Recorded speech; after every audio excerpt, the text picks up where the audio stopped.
Welcome to the Landy Peak podcast. I'm your host and friend, Landy Peak, and I am thrilled to have you join me. In each episode, we will explore what makes life truly fulfilling: happiness, deep connections, and self-discovery. Together, we'll uncover that happiness is not a destination, but a way of living. Now, let's dive into today's episode.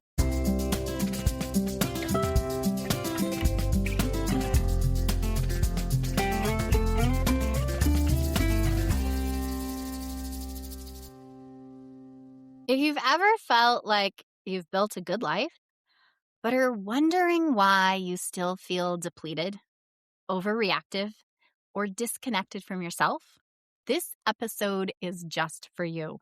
Welcome back to the Landy Peak podcast. This is Landy Peak, and today I'm joined by Cheryl Dillon, a life coach who works with women in midlife who are ready to stop living on autopilot and start building a relationship with themselves that actually feels supportive, becoming your own best friend. Cheryl brings a grounded, no-nonsense perspective to personal growth, one that focuses less on fixing yourself and more on noticing the subtle ways that you talk to yourself, make choices, and give your power away without realizing it. In this conversation, we talk about why the relationship you have with yourself sets the tone for everything else, how phrases like "I have to" and "I should" quietly drain your energy, and the link between people-pleasing and chronic stress, and how tiny language shifts can change how you feel fast. If you're craving more clarity, more ease, and more you in this stage of life, you're going to get a lot from this episode. I am so thrilled to welcome Cheryl Dillon to the Landy Peak podcast. Cheryl, can you tell a little bit about yourself so the audience can get to know you? Well, thank you for having me. I'm so happy to be here. I'm Cheryl Dillon. I'm a life coach, and I am a woman in midlife who is originally from New Jersey. I grew up there. I lived in Chicago for 5 years. I'm out in California now. And for the past 15 years, I've been working with my husband and partner, Joe, in our primary business, equitable mediation, where I've served as a divorce coach, helping couples go through pretty significantly stressful and monumental event in their lives, and do so without blowing up the bank accounts and destroying the kids and all of that. So it's been gratifying, but I feel like at this point in life, I've just been having a pull towards something more joyful, something that is more personally fulfilling for me where I am in my life.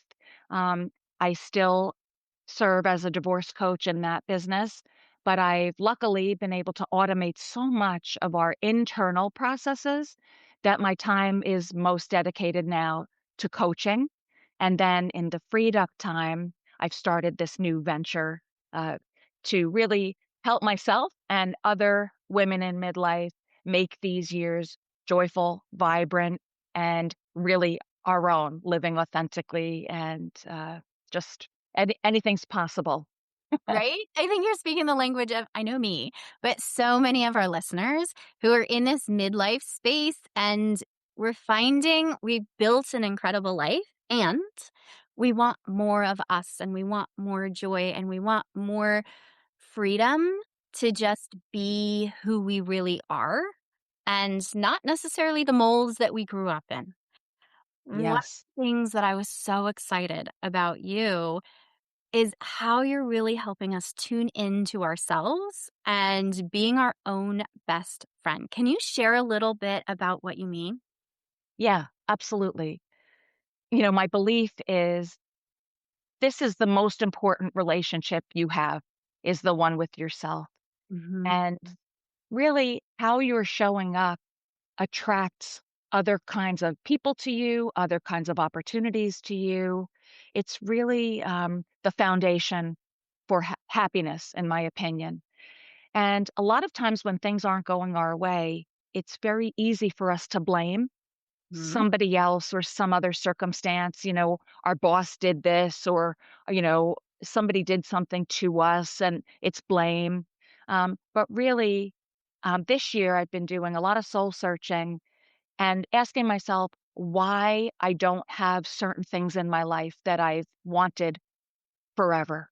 Right. And just to kind of put a caveat there, I have a wonderful husband. I have a wonderful life. I'm blessed.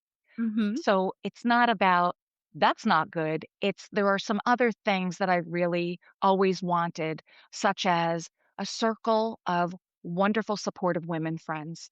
I've had a good friend here, a good friend there, but I've always wanted a big group of women friends who don't cut each other down, who celebrate each other, support each other, have silly fun with each other, and I've never really had it, and I always thought it was because I always met just these horrible women.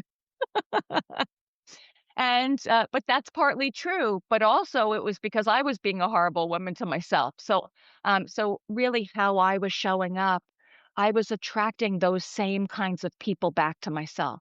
So any insecurities I had, I would find women who were also insecure and they would mirror that back. Or any jealousy that I had for what other people had, comparison, I would Mhm. attract women who would compete with me.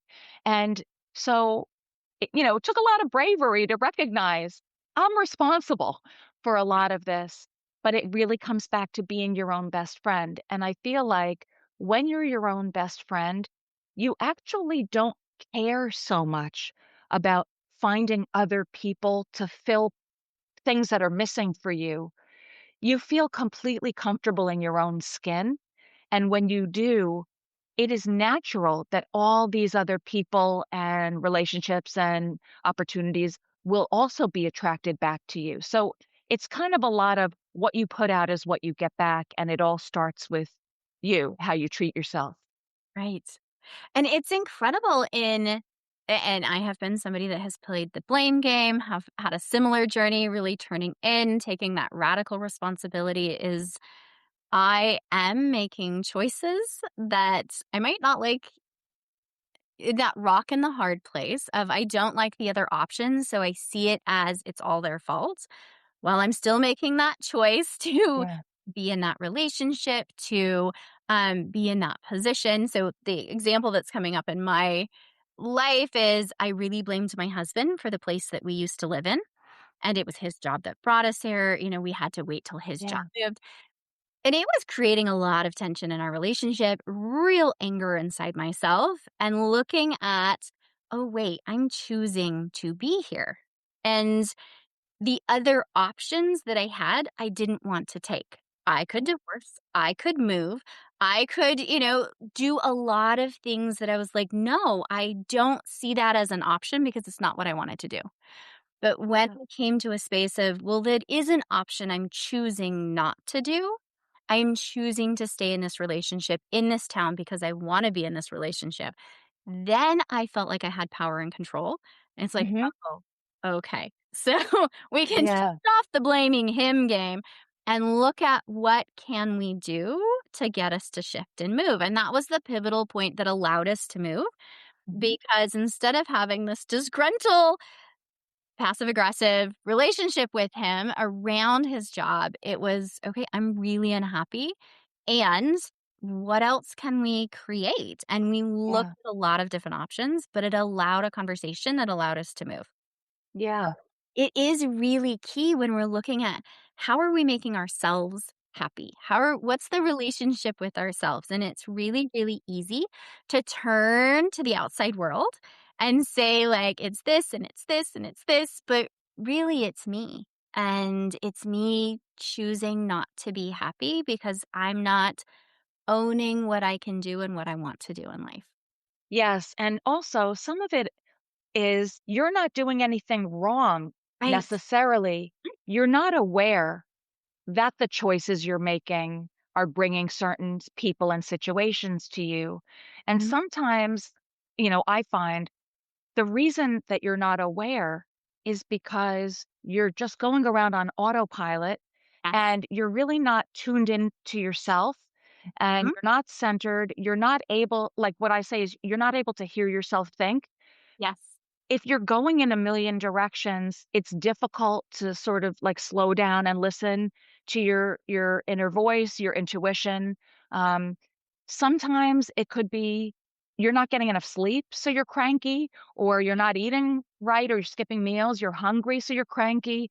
It Mhm, might mean that it's been forever since you've just laughed, like just had ridiculous, silly fun mhm. where that lifts you back up. So I feel like if there are parts of your, mind, body, spirit, if there are parts of your life that are neglected or drained, or you're not tuned into, or you're not feeding and nourishing those parts, you're just not going to be at your best.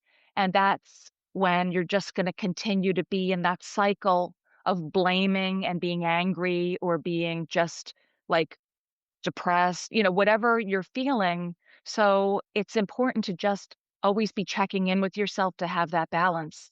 Yes. I love really looking at I mean, a big thing in what I share in my programs as in my own life and with my kids is becoming curious about what's going on in life and about you, Mhm. the stories that we're saying, because a lot of and I was bought into this story of I didn't have a choice or control because we had to move with my husband's job. Yeah. That was the story that I had created. Have to. We Because have to. we have Yeah. to, and when we Yeah. sat down and looked at it, it's like, okay, well, if, we can find different job for him. He wanted to be on this career path, but that was just kind of him on autopilot as well, and so Okay. we were waiting for the, promotion to be able to shift and all of that, and so looking at, well, he could start looking for different jobs. I could look for a different job. He takes something different. He becomes primary parent.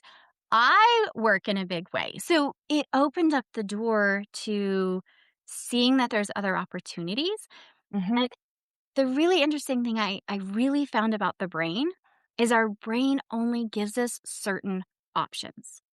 And so when we're looking at, we have a couple of options that the brain's giving us. And that's why when you do something and someone's like, "Well, why didn't you do that?" And you're like, "'Cause I never thought about that." Literally happened yesterday. I was talking to somebody and I record the podcast in Zoom and then I edit it in a different program. And she's like, "Why don't you record it in that program?" And I'm like, "Because my brain Yeah. never gave me that option. I never thought, oh, that would be easy. I could just Yeah. record it in Riverside instead of Zoom." So I will be transitioning that over as I figure it out. But again, my brain never gave me the option.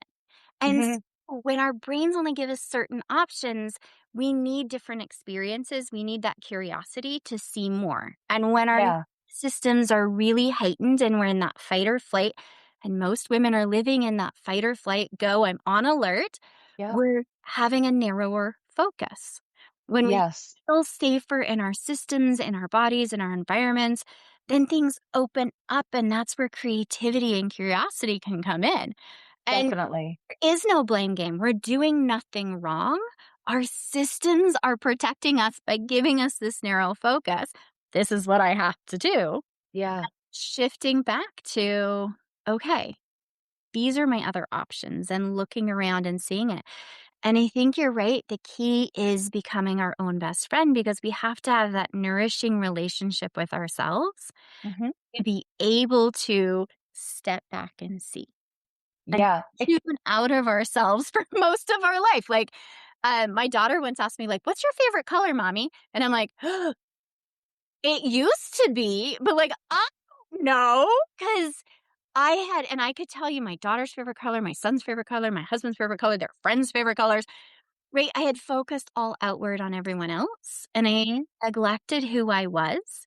And so, like, that simple question of favorite color, and I'm like, "Oh, god, I don't know. What do I do?" It used to be, and it's like, "Is it still?" And so it's really sometimes we just get overloaded in life, and we're in Yep. survival mode of trying to make it happen. Yep. So how do we shift and start tuning into ourselves and make ourselves our own best friend? I mean, there's so many ways, right? It's like, how much time do you have? Right? And, one thing that I picked up on a bunch of things that you were saying, but one thing that really struck me was when you said, "I have to move." Mhm. Have to, that word. Yep. The way you speak to yourself So, right, I'm sure you can relate. Uh-huh. There's this cycle. You have these thoughts, so the Mhm. thoughts you put in your head cause you to have certain emotions. Mhm. When you have certain emotions, you're gonna make certain choices or take certain actions or not take certain actions. As a result of that, you're gonna have certain thoughts. So Okay. it's just a cycle. And if you can and I always feel like it starts with your thoughts and what you say to yourself, both outwardly and that inner voice. And everybody's got an inner voice and it's pretty critical. And the inner voice is usually telling you you're not something enough. Mhm. And in coaching school, we called it the gremlin. And there's all kinds of different names for it, but the gremlin, it's fear, and it's trying to protect you, Mhm. right? Trying to keep you from being rejected or hurt or failing at something or being disappointed. So you're hearing this voice. It's usually very critical, judgmental, and really mean. Mhm. Sometimes that voice comes from like early childhood. It's conditioning. It could come from something you put meaning on that Mhm. wasn't even that meaning. It doesn't make a difference. You put Right. meaning on something and it became po important for you, something that's loud for you. Mhm. Maybe when you were little, I don't know, your mother said something like, "Oh, you look a little chubby in that dress," or I don't know, something. Right. Maybe it wasn't even meant to be critical, it was just some passing comment, but if you put meaning on it, Mhm. now your inner voice might always be telling you how fat you are and how ugly you are and how you look terrible. And it gets louder and louder if you have other experiences in life that kind of reinforce that. Mhm. And and basically you're looking for those experiences, by the way, to keep reinforcing it, which Yes. is a whole different conversation. If you can catch the awareness of what your inner voice is saying and you Mhm. can shift those words. So it always is awareness first, Yeah. then you can make a shift. Whether that shift is automatic, whether it's mechanical, you have to practice it forever. Mhm. Whether, it does get a little bit easier once you're kind of in tune to it, but Yeah. it's changing those actual words that go into your head. Um, I have to is another thing I heard you say, have to. For me, it should. Uh, Right. that was a big word for me all through life, and that started in family of origin. Mhm. Should.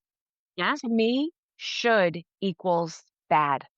Mhm. Whatever you're doing, you should be doing something else. So whatever you're doing is bad or wrong, right? And when you said, Landy, about not knowing what your favorite color is, Uh-huh. that's kind of like a part of it because the shoulds sometimes prevent you from figuring out who you even are, being yourself, because you're always trying to choose the answer that someone else might um, want you to choose, or where you're going to get love or appreciation if you choose the right answer. But should, have to, need, I need to do this, all these words, they're very disempowering. A lot of women, when they start to talk, they apologize right away. It's the beginning of the sentence. Oh, I'm sorry. And then they go into what they're going to say. Yeah. That's really disempowering. There's Mhm. nothing to apologize for. You're allowed to take up space. And so these little shifts, changing from have to choose to, Yes. I should, I will, Mhm. or, I intend to. These are more empowering words and they might seem like no great big deal, but they have really big benefits. And so that's, the outward words have to, need, should. The inner words, it's the criticism and the judgment and, "Oh, you're so stupid," or, "Oh, you made the wrong choice," or, "You're a failure," "You're fat." All the things. We're so mean to ourselves. We really are. We're so freaking mean. And it's like, we would never say that to our daughter. We would never say that to our best friend, but yet we just let it rip. When it comes to ourselves, we're just really terrible.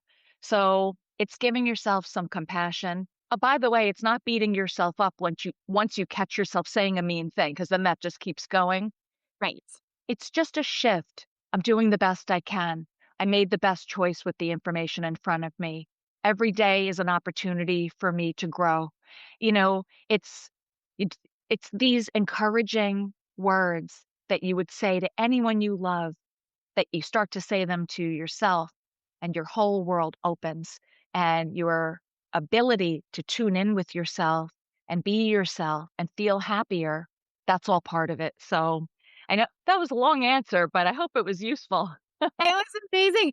And I think as we tune into those words and the stories that are tied to them, right? Because I have to really is that narrow focus. I'm tied to this and I need to, I should. And oh my gosh, the shoulds that come out and how we've tied a story around I should do this because this will happen or because people will think. Um, I really struggled with my kiddos being late for school. Like, tardiness was not an okay thing in my family. We were always early. And so, like, that push and I remember just in this space of, like, it's a constant battle. I am so stressed. The more stressed and yelling that I get, the more stressed especially my daughter gets, and she shuts down. And so Yeah. then we're not moving at all, so then I'm getting bigger. And I And then you're more late. Oh my gosh, yes, absolutely, know the story. And so it was being able to step back and listening to what I'm saying and finding in the stories, but realizing being late was all about showing that I was a good mom. So if I was late, if my kids were late for school, it equaled I was a bad mom. And so once I could pull that out and say, okay, one of the things I talk to my clients about and I use it myself is like, whose voice is that when we're Yeah. hearing stories? And you're like, oh, I can hear my mom's voice in that pushing of like, we have to, and she probably had her own stories about being late and Yep. pulling in. And so it's like, okay, so that's my mom's belief that we can't be late. So if we're late, what happens? Well, we have to go in a different door than they typically go in because we have to go in and check in the office. And that's it. There's nothing else. It doesn't mean Yeah. I'm a bad mom. It doesn't mean anything. It means that we had a rough morning and we were late. And Yep. when I could shift into being kinder to myself, giving myself that support and love around, and I had to do a lot of talking with me. It I'm okay if we're late. Nothing's gonna happen if we're late. There's safety in like, oh my gosh, if we're Yeah. late, this is not a safe scenario. It really had nothing to do with my kids. It was everything around once I could settle myself and be kind to myself and supportive of myself, and I'm okay if we're late all of that rush and push turned off, which allowed me to be calmer and more present Yeah. with my kiddos, which allowed my daughter and my son to have better mornings, which allowed them to actually move through the cycle to get ready for school because we're not stressed and crying.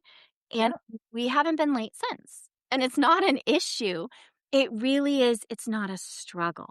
But I think Yeah. getting into that compassion around yourself and around the inner stories that are going on is so key. And I'm so grateful you're highlighting it because those like the needs, the have to, I can't be late, like write all of those really hard words. And it's those little words that we're thinking, oh, they don't mean much. But those are the words that are kind of binding us Yep. into the story. And I love what you said about whose words are these, right? Yes. Whose message is this? Because Yeah. that's true. It's Mhm. like we have this conditioning, and there are certain beliefs. Yep. We live our life by these beliefs. Whose Mhm. beliefs are they? Right. So when something is not working in your life, again, to have the awareness of what's going on here, I'm Mhm. obviously out of alignment with my values or my integrity, or something is no longer serving me. And then it's to get curious, like you said, whose belief is this? Mhm. And if it isn't yours, you get to let it go. Yeah. Or if it used to be yours and it isn't anymore, it doesn't serve you anymore, you still can let it go. You can always replace it with something else. And Absolutely. it just reminds me of um, it's like, you ever hear that, there's no something like, "No fun until the work is done?" Yes. It's like I don't know where I heard that from. It's like one of those things from, like, I don't know, probably the '70s, it just Mhm. Yeah. No work till no fun till the work is done. Mhm. So that's your belief, and you grew up with that, and you grew up in a house or with teachers or, religious leaders or whoever conditioned you to have that belief, then you're gonna be an adult, and you're gonna just always have something else on your to-do list before you can get yourself away from your chair and go have some fun because you're always just going to be hearing no fun till the work is done and the work never ends. Right. And so you get to change that belief and be like, screw this. Yes. The work will always be here when I get back. If there's something that's absolutely urgent, like paying the mortgage on time or something like that, okay. But if I go have some fun, so again, you change the belief if you have fun first, the work is easier Mhm. and maybe there's less of it or you do it faster or dot, dot, dot. So it's really just a matter of catching the belief.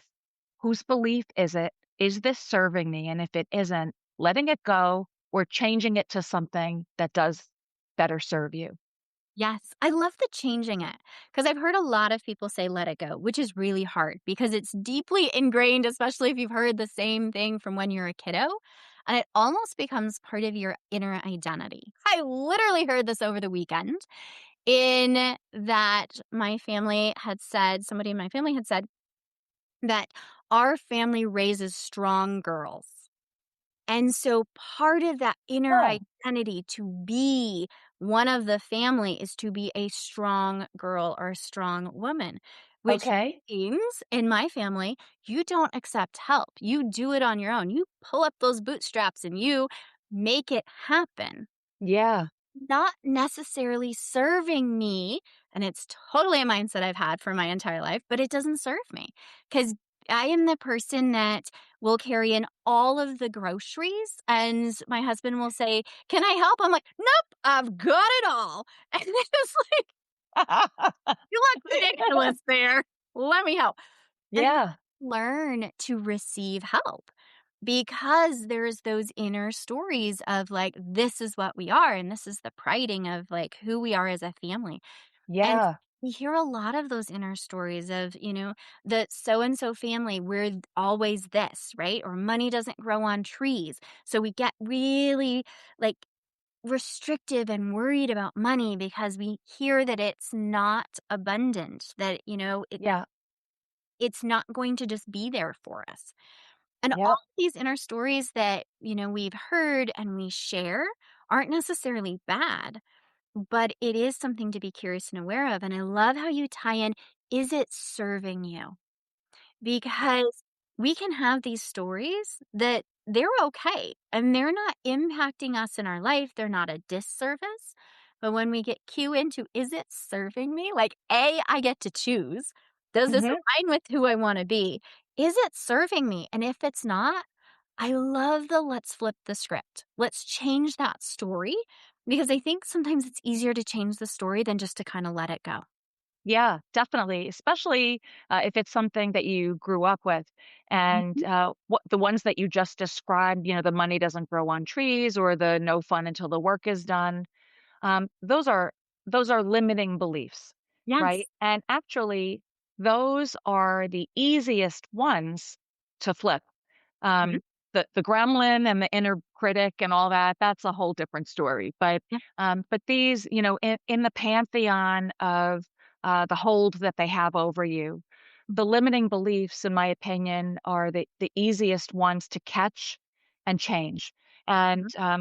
because if you can again have the awareness of it, the next thing you ask yourself is, well, um, again, whose belief is that? Or how true is that really? How true is that? Yes. Because the money growing on trees, how true is that? Uh-huh. There's plenty of money for everybody, Mhm. and so you look at these billionaires, they got plenty of money, Yeah. and there's plenty of people, there's enough money to go around. So Mhm. if you keep yourself in that belief, money doesn't grow on trees, you're going to be gripped on to every single thing you have, right? You're going to be probably reluctant to ever spend money. Mhm. You're going to be restrictive about it. You have Yeah. this belief what you put out is what you get back. Yeah. And so it's really just all about being more open to what you're saying. There's Mhm. plenty of money for everybody. This is an abundant world. And, if you live it, even if you don't believe it right away, pretend you do. Mhm. Fake it till you make it. Keep saying it over and over. Keep write it down, read it, believe it, because there's something else. You know how people will say, um, "I'll believe it when I see it. Yes. I'll Uh-huh. believe it when I see it." That's not correct. Mm-mm. If you see it, you'll believe it. Yes. So you have to, if Mhm. you choose to, change these limiting beliefs to something that's more empowering. Again, your world will open and you will feel happier, less Mhm. stressed, as you described, right? Which I also heard you, it's a snowball. If you're calmer, everyone around you feels better and is calmer. And Yeah. then they go and they're more calmer with the people they interact. So it ripples out. It does ripple out, and it's really impressive and I think we've all had those situations where you've worked with a grumpy person, right? And then it's like, they were just so nasty or grumpy, or your kid yelled at you, or your partner yelled at you, or, you're a cashier somewhere and, they were grumpy. And then you take away that grumpy, and it's just like, then it spreads to the next person because you're Yeah. just disgruntled. And it's like you can have this ripple effect you have no idea about with Yeah. strangers, Yep. how we feel because of that interaction. And it flips, right? And we don't always Yep. think about the flip side because we don't always notice it. You have the interaction with that fun, smiley, laughing person. And it could be the barista there where you got your coffee in the morning and it just left you in a good feeling and you leave smiling. And then the next interaction, you're smiling and laughing, and that person leaves that interaction. And so we're really powerful in all of these interactions. And Yep.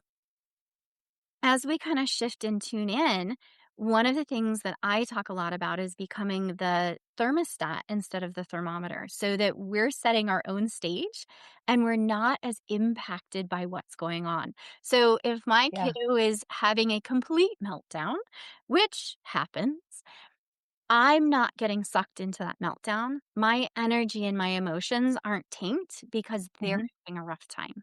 And because I'm a thermostat, I'm setting the stage of what I want to be. It doesn't mean I'm controlling him, but it does radiate out in, okay, this is a safe, okay space. He can have his feelings, but they're going to come quicker because I'm not tying in my own stories and my own emotions. And Yeah. oh my gosh, and it just escalates, right? So it's really coming back to your own best friend, setting your own stage, being your own thermostat, having that own like capability of Yeah. controlling, and I don't love the word controlling, of being okay with you. Because we're not always calm, and that's okay, right? That's not Yeah. human, you're not a robot, but it is we don't need to feed off of everybody else because that's a hard way to live when you're constantly trying to regulate everyone else in your life. Agreed. A lot of us grew up people pleasing, Yeah. and we would y- just be very aware of other people's moods and the words that other people might say. We Mhm. put meaning on it. Are they mad at us? Did we do something wrong? Maybe we're trying to, appease them, tap dance for them to make them less upset so that we don't have to be there with the conflict, or we don't think it's a reflection of us, or whatever it is that's going on. It's very common. And I fall into that category as well, people pleaser. Um, we're never 100%, you know, fixed. It's a work in progress. You go back to something, but it's good when when you do it, you could catch yourself and okay, I'm a work in progress. But I did the best I could. This people pleasing, making sure everybody else is okay. It's really the opposite of being our own best friend. We're just so conditioned to people please. Many of us, We want to make sure that nobody's mad at us or that everybody's happy. If somebody says something, we take it to mean they're, disappointed in us or we Mhm. feel bad. We want to make it better for them. And, you just get caught in this loop. And what winds up happening is you're much farther away from being your own best friend because now you're looking to other people, external people and situations for how you feel. And if you're your own best friend, you don't need that because you already feel perfectly fine. And it's their problem if they have some issue. And certainly if you love them and care about them, you want to be supportive and ask Uh, how you can help, but you don't knee jerk decide it's about me. Yeah. It's something that I have to do to fix. It's just they didn't get good sleep or they didn't eat or they had a bad day or somebody cut them off in traffic or their boss yelled at them and they're rippling it and it's coming. I'm in the space where I'm getting the energy, but I already know this doesn't have anything to do with me. This has to do with them. Absolutely. And it's so key. I did not self-identify as a people pleaser until I started doing a lot more interviews in this work, and it's like, "Oh, okay." But a lot of it becomes part of who you are, and we're praised for it. We're Mhm. praised, especially as women and girls, to anticipate people's needs. We're praised for being the peacekeeper, for being the one that, makes everybody and welcomes everybody in, and those are good traits, right? We Yep. want to be somebody that is warm and welcoming. But when we're doing it at the sacrifice of ourselves, that's when we have an issue. And Yeah. I hadn't realized in myself how much I was tuning into making sure everybody else was having a good time. I remember going Mhm. to a play with my family and I'm like making sure my husband's having a good time and my kids are having a good time. I'm expending a ton of energy, like tuning in, making sure they see the best spots. And I'm like, I'm missing the show. You're not having a good time. It's like I'm so worried about and all the people around us because we've got kids, are they okay? Is my son, bonking somebody's seat with his feet? And it's like, wow, I am missing this entire thing because I am so worried about everyone else. And I wasn't Yeah. seeing that as people pleasing, but I was seeing, I mean, it's a survival tactic, right? It was something that I learned as a kid that made things okay. And Mhm. so when we're tuning in, and a lot of us have done that, right? We have authority figures in our life that if we please the teacher, then we do better, right? And if we please our parents, then we might get more or less punishment, right? So, more things, less punishment, make that clear. But we want, this is something that's so ingrained and it's something that we might not be aware of.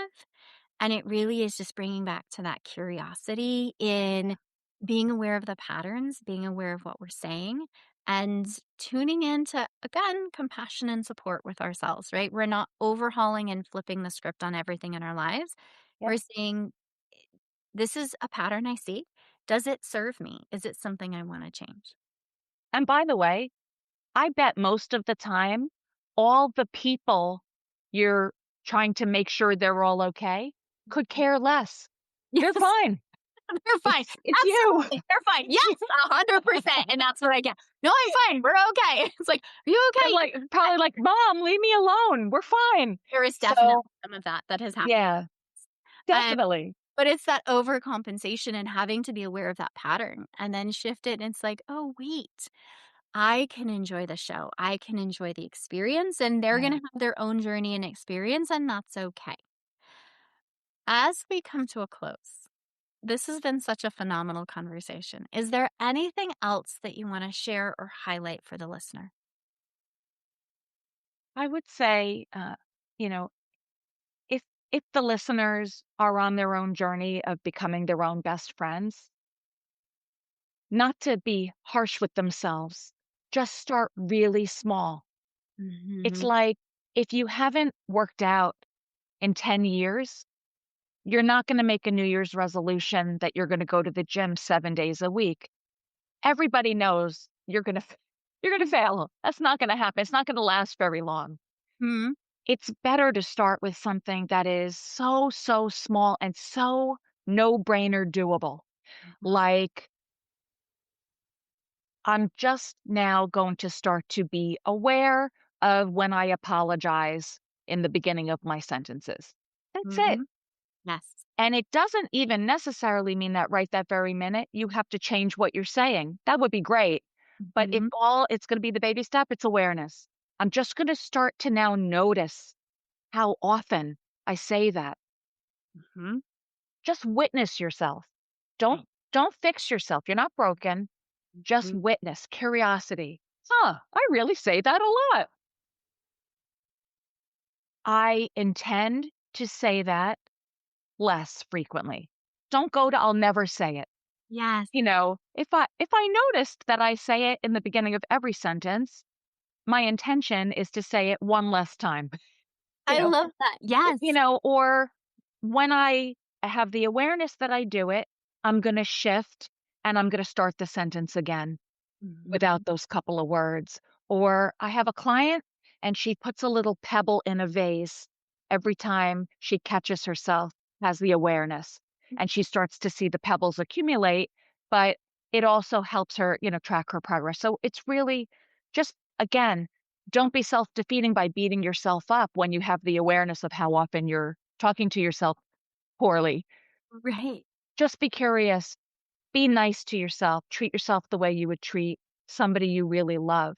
And as you're getting that muscle and you're seeing how it's noticeably changing your energy and how you feel and your joy, add more.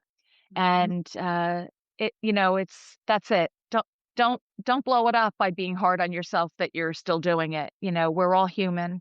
It's just I think the first step is being aware and then just taking one little baby step at a time towards the new way you want to be. Yes. I have a friend, Jen Jones Donatelli, and she teaches people to just wave their hands. And so it's like, it's there, but it's not coming out of my mouth. And it's this love Yeah, shift of like, okay, it's not completely gone. But like when we have those little disclaimers, when we have, the things that we want to take out, to do just a little wave of your hand, it's like, it's there. But I'm consciously not letting it come out of my mouth, and it's such a beautiful shift, and I love how it's one less time. We're not saying never. We're not setting ourselves up to fail. We're setting realistic expectations of, "Okay, now I'm aware of it. Maybe I can pause before I say it. Maybe I can say it, but then shift that sentence." I love how you said you paused and then redid the sentence, because that lays that new neural pathway in our brain of like, okay, this is a different option, right? That I can do. yeah, And it's such a beautiful way that we can have compassion with ourselves, really get curious about how we're talking to ourselves and what we're saying. And sometimes it's the littlest words like have that are making the biggest impact. And so when we can come with yeah, compassion and be friends to ourselves, then it's a huge shift. It's those micro moments that make the biggest shifts in our lives. yeah. Agreed. This has been such a phenomenal conversation. I know that there are people who are resonating so deeply with what you have been sharing. How can people continue the conversation with you? If the people are in coastal North County, San Diego, Yes. and would like more of this in person, Hmm. it would be to visit my website and check out my Connected Hearts membership community. Nice. If there are people outside of that geography, I write a free newsletter once a week. It's called The Uplift. Uh huh. And in it, I share personal stories, mostly personal stories about myself, my own journey. Hmm. But I'm always taking a coaching inspired concept and I'm saying it in English Yes. in relatable way, how it relates to this stage of life, Yeah. some reflections and some action steps to start addressing it. Things that I've done, things that clients have done to overcome and work past some of these challenges. So it's the Uplift newsletter, and they can subscribe right on my website. There's a big button, Get the Uplift. It's free, and it goes out every Thursday. Oh, I love that. And I will have all of the links down in the show notes. So it's easy access. If you want to sign up for the Uplift newsletter and continue the conversation with Cheryl. Cheryl, thank you so much for being here. This has just been fabulous. Thank you, Landy. Thank you for having me. I've enjoyed it very much as well. Mm. As you finish this episode, here's what I invite you to take with you. You don't need a full life overhaul. A little awareness and one small shift can make a huge difference in how you're feeling in your life and how you're showing up. This week, I invite you to listen for your own language. Notice the have tos, the shoulds, the automatic apologies. And just once, I invite you to try something different. Maybe saying, I choose to, or I intend to, or hold on, let me say that again. Those micro moments are where your power comes back.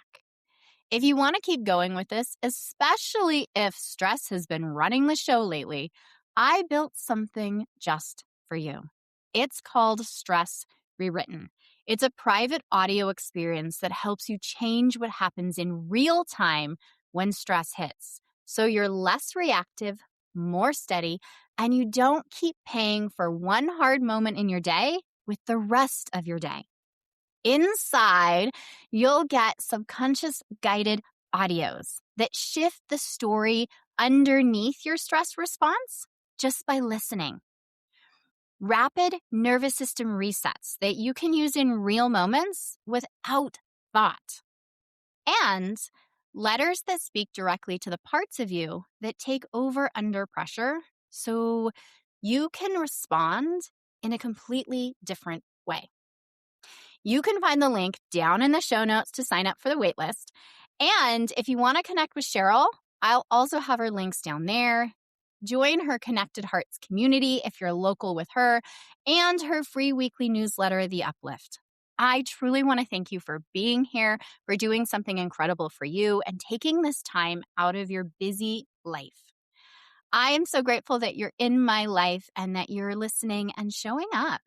I wish you the most happiness that today can bring, and I will talk to you on the next episode. Hey, before you go, just a little bit of legal.